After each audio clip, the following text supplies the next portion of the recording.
Bonjour bien-aimés de le Seigneur. Mardi. Ce soir, nous avons le direct avec le pasteur Alain. Nous allons annoncer 2026 avec des grands projets, avec des bonnes résolutions. Et nous sommes en train de continuer ces thèmes que le Seigneur nous a donnés, les résolutions en 2026. Dieu est merveilleux. Comme j'introduisais hier, tu as pris plusieurs résolutions de ta vie qui ont marché et qui n'ont pas marché. Et moi, je suis sûr qu'il y a certaines des résolutions que tu aurais bien voulu garder. Tu les prends pratiquement chaque année. Elles viennent de ton cœur. Mais le cœur, c'est quelque chose de très bien. Nous devons avoir la sagesse de comprendre l'animation, les envies ou les directions que nous donne notre cœur. Pourquoi nous n'arrivons pas à résoudre certaines résolutions? Et c'est de ça que nous allons parler, les barrières à la résolution. Mais avant cela, je t'invite à prendre le Proverbe 4. À partir du verset 1. Écoutez mes fils, l'instruction d'un père et soyez attentifs pour la sagesse, pour connaître la sagesse. Car je vous donne des bons conseils. Ne rejetez pas mon enseignement. J'étais un fils pour mon père, un fils tendre et unique auprès de ma mère. Et il m'instruisait alors et il me disait que ton cœur retienne mes paroles. Oh, repars avec moi, que ton cœur retienne mes paroles. Observe mes préceptes et tu vivras. Acquiers la sagesse, acquiers l'intelligence.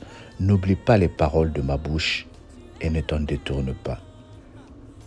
Ne l'abandonne pas et elle te gardera. Aime-la et elle te protégera. Voici le commencement de la sagesse.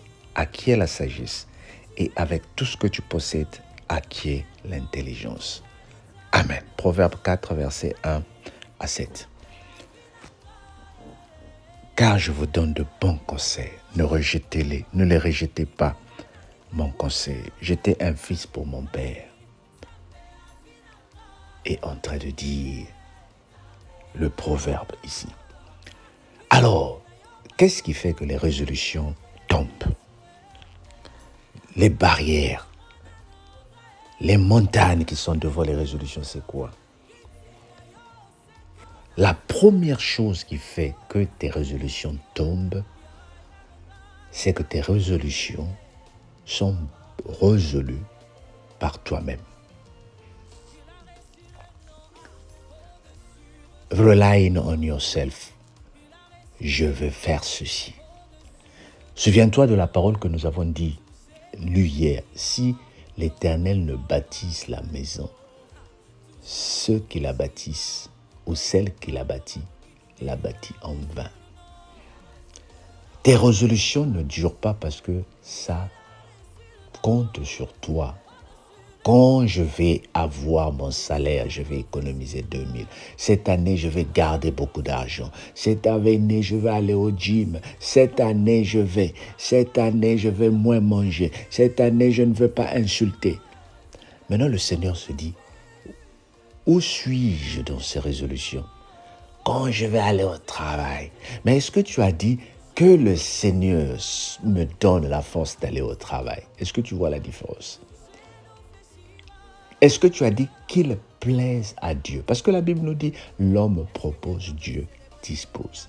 C'est le Seigneur qui permet que toi, tu aies la possibilité de réaliser.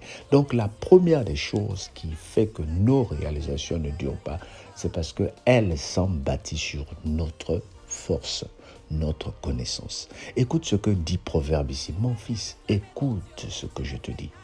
J'étais un fils à mon père. J'ai appris. Donc, si lui, il a appris, c'est parce que son père l'a appris. L'arrière-père l'a appris. Et le premier a appris auprès de l'Éternel. Dès le début, le Seigneur a dit, voici ce qui suivra ceux qui auront observé mes commandements, observé mes principes. Deutéronome 28.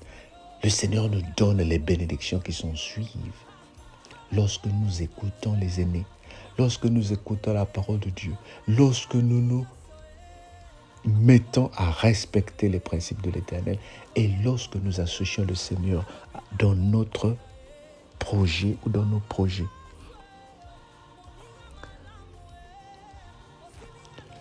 L'autre raison qui fait que tes résolutions ne marchent pas, j'ai donné la première. La deuxième, c'est comparer tes projets à celui des autres.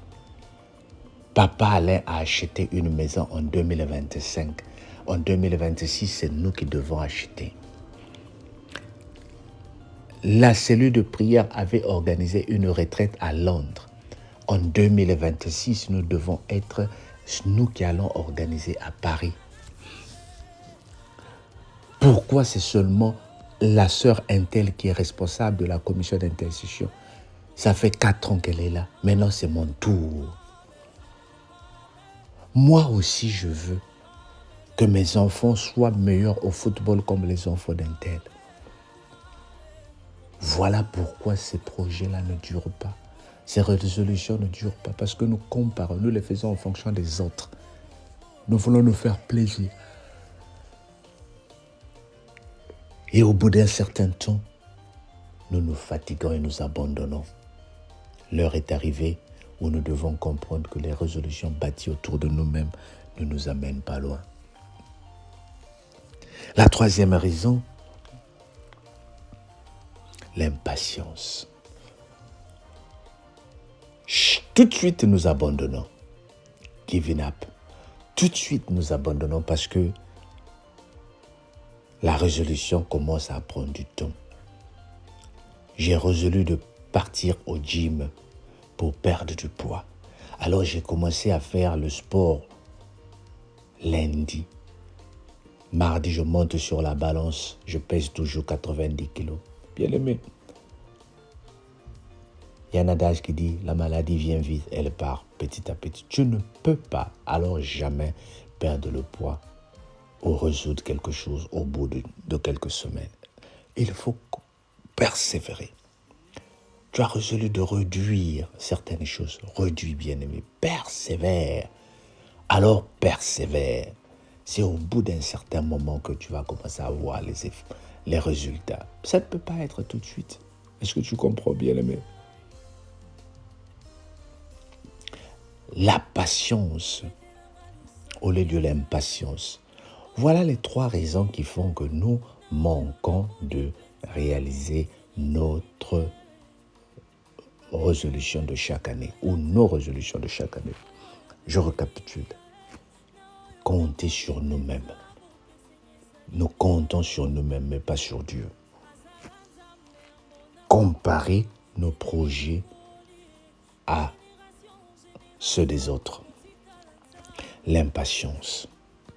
Oh bien-aimé, en 2026, je veux que toi et moi, nous restons nous-mêmes. Les projets que tu as pris, c'est en fonction de toi.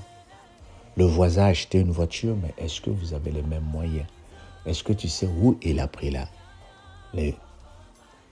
l'argent pour acheter la voiture? Allez, la voisine avec son mari, ils sortent tous les dimanches, ils vont au restaurant. Pourquoi nous, on ne va pas au restaurant? Est-ce que vous avez les moyens d'aller au restaurant? Qui a dit que si vous ne partez pas au restaurant, pourquoi ne pas faire une bonne cuisine à la maison et désigner une table où vous allez vous retrouver autour d'une table avec des bougies, des fleurs tout autour de votre propre maison? Pourquoi se mettre de la pression? On n'a pas dit qu'il ne faut pas aller au restaurant, mais est-ce que vous avez les moyens? Eux, ils construisent à Brazzaville, nous aussi on doit construire. La sœur Intel a dit, elle a fini la Bible en une semaine, moi aussi. Le mari d'Intel prie beaucoup, pourquoi moi mon mari ne prie pas? La femme d'Intel prie beaucoup, pourquoi moi ma femme ne prie pas? Les comparaisons. Ça va nous amener nulle part, mais dans des problèmes. Voilà les 3 raisons qui font que les résolutions soient brisées, la sœur Gaëlle. Maintenant, j'aimerais que toi et moi, nous nous lèvons contre ces facteurs qui font que nos résolutions tombent. Éternel, je me lève devant tous ces facteurs que nous venons d'apprendre. Je me lève devant l'esprit du moi. Moi-même, ma force me donnera la force d'aller travailler. Et si tu te lèves demain malade, tu vas faire quoi? Je me lève devant les forces qui vont te permettre de faire ceci. Je me lève devant ça. Je peux faire ça, je peux faire ça. Seigneur, je veux rester patient, je ne veux plus abandonner. Je vais attendre le moment où tu as prévu pour moi. Dans le nom de Jésus, notre Seigneur et Sauveur. Amen. Que le Seigneur te bénisse. Ô bien-aimé, on se dit à ce soir pour le grand direct. Dis avec moi, je ne manquerai pas. Que le Seigneur te bénisse. Bye bye.